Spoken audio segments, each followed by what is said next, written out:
Per fortuna fai tanti soldi. Guarda che per vivere bene non servono tanti soldi. Questo... Serve solo la testa per vivere bene. Allora questo è un altro libro che Poi dovresti scrivere. Esatto. Italian Wine Podcast. Chin Chin with Italian Wine People. Welcome to another installment of On the Road Edition, hosted by Stevie Kim. Today, she is with Vittorio Moretti at the Convento dell'Annunciata in Rovato, Monte Orfano.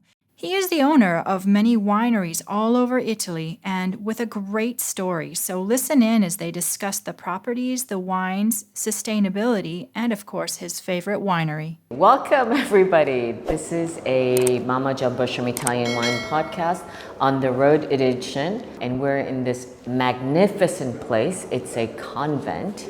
And I'm here with Mr. Moretti. His name is Vittorio Moretti. Parliamo in inglese, va bene? No, parliamo in italiano. Va bene, parliamo italiano. Parliamo italiano. Per le persone che non ti conoscono, dici un paio di frasi chi sei. Chi sei? Cosa fai? Ma cosa vuoi? Sono un imprenditore italiano. Che tipo di imprenditoria?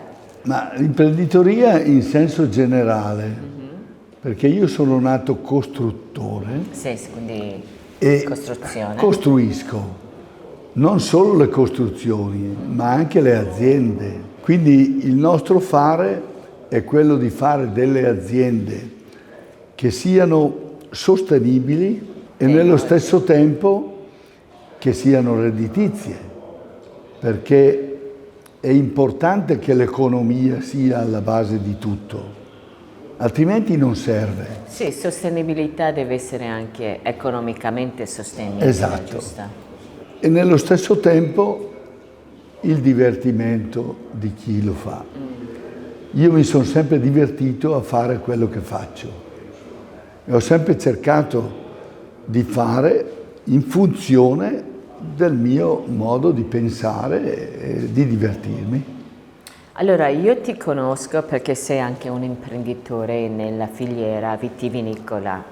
Certo. In fattispecie, quella forse più famosa, se vuoi, almeno per me, è Bella Vista.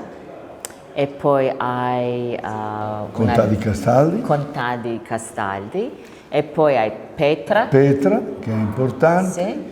Poi abbiamo la Badiola. Che è in Toscana. In Toscana sempre. Poi abbiamo Teruzzi, che è sempre in Toscana, San Gimignano, un posto straordinario. E poi abbiamo in Sardegna Sella Mosca, che siamo già è stati un'azienda con anche... straordinaria. Sì. È il più grande vitigno d'Europa. Sì. Perché sono 550 ettari in un pezzo unico, diciamo. Blocco unico. Ok. Quindi una vigna straordinaria dove stiamo lavorando in maniera speciale per fare in modo che tutta questa vigna sia sostenibile. E poi è qui.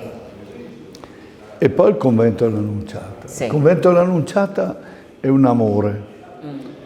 È una situazione che io...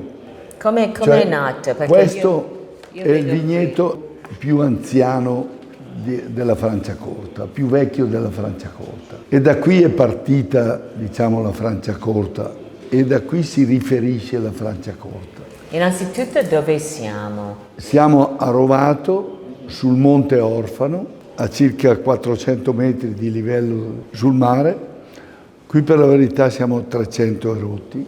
È un posto straordinario che vede tutta la pianura padana, è incantevole, nei giorni limpidi si vede il Monte Rosa, si vedono le Alpi. Si vede... Forse questo doveva chiamarsi Bella Vista. Non volevi chiamare? Potevamo chiamarlo Bella Vista, ma in Bella Vista, che è sulla collina morenica, è un posto altrettanto straordinario che guarda il lago di Iseo e vede fino a Milano, anche in pianura. Questo è più spostato a nord. Questo monte ha una caratteristica importantissima per la Franciacorta. Si chiama Monte Orfano.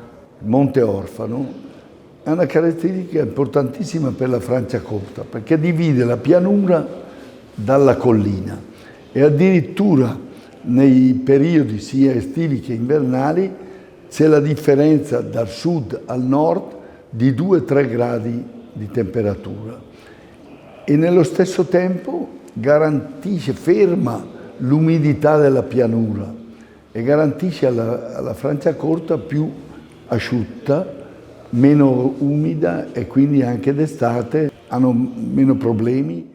Abbiamo avuto una bellissima guida oggi da Davide, custode, una specie di, si può dire, custode del convento.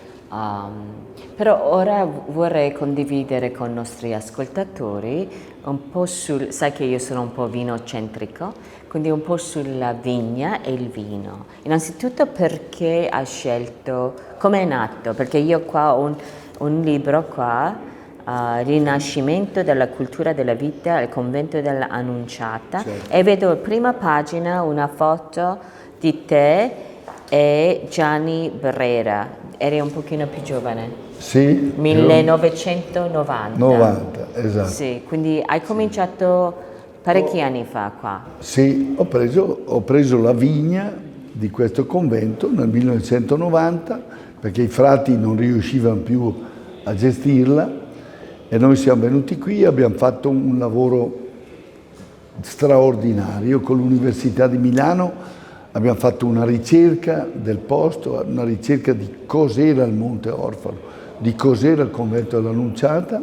Siamo andati a verificare i suoli, che cos'erano, e poi le vigne.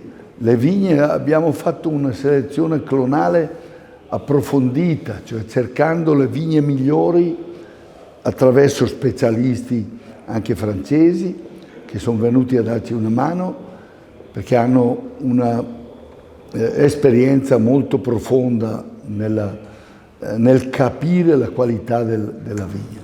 Quindi avete fatto una selezione massale? Clonale prima e massale dopo. E poi andando a cercare le vigne migliori e naturalmente rigenerando tutta la vigna che abbiamo qui. E qui riusciamo a fare un prodotto straordinario, uno dei grandi bianchi. Allora, cosa piantate qui? Soprattutto Chardonnay, esclusivamente Chardonnay. È il risultato di vigne che hanno centinaia di anni. Quindi le vigne, diciamo, sono anche antiche qui? Sono anche antiche. Sì. Sono però anche avete antiche. Anche piantato le nuove vigne? Abbiamo piantato le nuove vigne andando a prendere le marze dalle vigne antiche. Ho capito. Quindi rigenerato. Però sono tutte terrazzate qui, no? Sono tutte terrazzate perché c'è molta pendenza, un è un lavoro molto impegnativo e anche pericoloso in certi casi, però con l'attenzione noi riusciamo a lavorare bene. Ma perché vai in cerca di queste sfide così impegnative nelle vite? Perché sono quelle che danno più soddisfazione, no? Che comunque danno anche dei prodotti che sono straordinari, perché il convento dell'Annunciata è un prodotto unico. Allora, oggi c'è un convegno qui, in convento, ok? Che è dedicato alla sostenibilità. Esatto. E c'è questa fondazione di Vittorio Mariella Moretti. Innanzitutto hai una moglie, giusto? Certo. Si chiama Mariella. Esatto. Hai 3 figlie, sì. Solo femmine. Solo femmine. Si chiama, io ovviamente conosco Francesca, Carmen è e Valentina. Ognuna ha un suo posizionamento in azienda. Ok, raccontaci un po' come sono divise. Carmen si occupa degli alberghi ed è una donna che ha un senso particolare sul bello e sull'ospitalità e sul vivere ad un livello molto alto. Quindi per fortuna fai tanti soldi. Guarda che per vivere bene non servono tanti soldi. Serve solo la testa per vivere bene. Allora questo è un altro libro che dovresti scrivere. Esatto. La seconda figlia è Francesca, che te conosci, che è enologa e si occupa delle nostre 6 cantine. è presidente di diverse cantine. Lei si occupa a tempo pieno soprattutto di Bella Vista e poi anche delle altre cantine, segue tutto quello che è l'andamento. Avete anche preso un consulente importante ora. Ah beh sì, certo. Ti ricordi? Richard. Richard è una persona straordinaria, penso sia unico al mondo. Quindi farà un cambiamento radicale ora? O? No, assolutamente. Farà semplicemente una crescita di quello che abbiamo fatto fino adesso e nello stesso tempo darà la possibilità a Francesca di acquisire quelle doti che noi anziani dobbiamo lasciare. Quindi la prima vendemmia con diciamo nuovo consulente Richard sarà la prossima. Questa. Poi abbiamo Valentina. Valentina è un architetto. Sì. Si è laureato in Svizzera dal mio caro amico Mario Botta. C'è un'università particolarissima di architettura, penso che sia una delle migliori al mondo, e ha acquisito la volontà di fare l'architetto vero e sta facendo un gran lavoro. Quindi arrivo alla fondazione, ok, la fondazione di Vittorio e Mariella. Che cosa è la vostra ambizione, obiettivo Dunque, di questa ti dirò, fondazione? La fondazione perché? Perché nella mia vita ho fatto tante cose e ho voluto fare una cosa che possa servire a tutti, di beneficio alla nostra terra, soprattutto la Franciacorta, che ha bisogno di essere conosciuta nel mondo perché ha delle qualità straordinarie, è un territorio molto bello, è un territorio collinare dove si possono fare dei prodotti straordinari, soprattutto nel vino, e quindi è utile che venga riconosciuta questa capacità straordinaria che ha questa terra. Quindi questa fondazione è il capofila di questo convegno sul sostenibilità oggi, no? Sì? Però io ritengo che ora tutti la parola un po' di moda è sostenibilità. Cos'è sostenibilità per te e qual è l'obiettivo di questo convegno oggi? Dunque la sostenibilità è una parola molto difficile, molto ampia, perché può dire tutto. Noi parliamo di sostenibilità nella vigna, per la vigna. E sostenibilità per la vigna vuol dire che la vigna deve essere mantenuta sana, piena di salute e soprattutto che non crei problemi all'ambiente dove si trova. Quindi eliminare tutti i prodotti chimici assolutamente e nello stesso tempo fare in modo che il prodotto che ricaviamo sia genuino al 100%. Io da quando ho iniziato a fare vino, la parola d'ordine con i miei collaboratori è sempre stata genuinità. Attenzione ad avere un prodotto che sia, oggi lo chiamiamo sostenibile, ma ecosostenibile, cioè che sia un prodotto fatto dalla natura con l'intervento umano semplicemente e solamente per fare in modo che migliori. Allora, oggi fai questo convegno, ma qual è il prossimo step per questa fondazione? È una cosa puramente alto o viene tradotto anche un pochino più livello più bassi? Questo concetto di... Assolutamente, cioè, diciamo che oggi te lo vedi alto perché forse sei fuori da questo sistema, ma loro hanno cercato di spiegare la semplicità di quello che si può fare nella vigna per essere sostenibili. Questo è l'obiettivo di questo convegno.